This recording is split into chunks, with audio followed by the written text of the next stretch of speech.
Gabby Petito and Brian Laundrie, Bearded Cop Bodycam Analysis. Hello, I'm H.G. Tudor.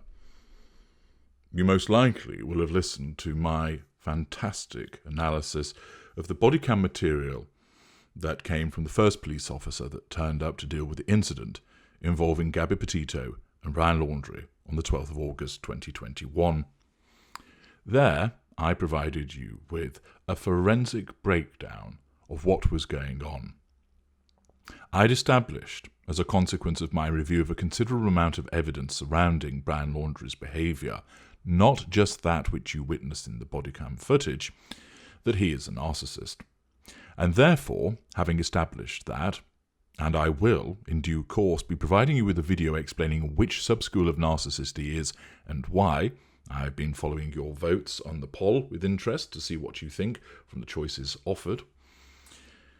And then, having established that he is a narcissist, I enable you to understand the dynamic of his behaviour through the first hour-long and 17 minutes worth of bodycam footage. I explained to you what his responses meant, why he said the things that he did, why he was reacting as he did. I observed the lack of interaction in certain instances, the way that he was responding to the other people around him, to give you fantastic and unrivaled insight into the way that a narcissist functions, operates, thinks, and behaves. You'll recall, of course, a second police officer turned up. We called him the Bearded Cop. And a number of people expressed reservations about his behaviour in terms of how he appeared to be handling the situation. Now, his bodycam footage has been made available.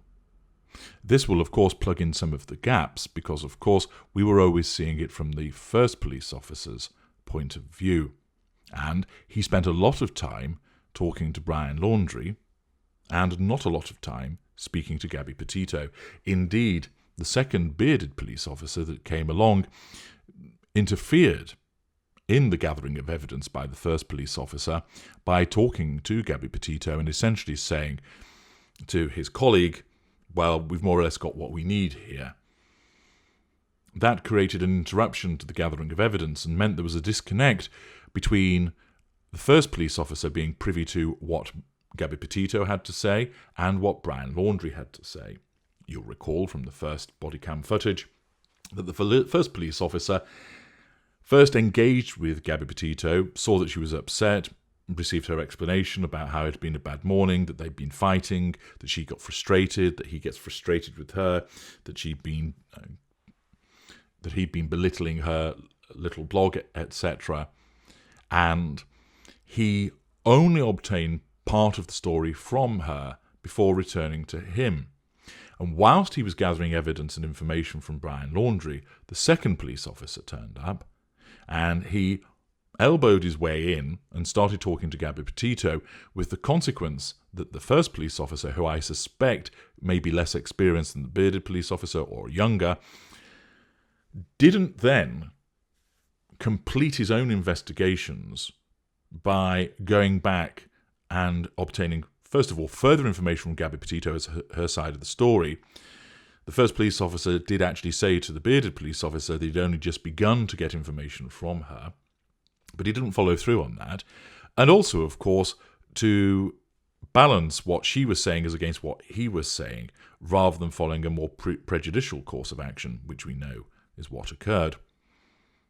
We now have that second bodycam footage, and I will be providing you with a further detailed breakdown of what this tells us in terms of not only the bearded police officer's behaviour, but moreover in terms of what Gabby Petito had to say, her reactions, so that you can understand on a broken down basis precisely what is going on here. This material is hugely valuable.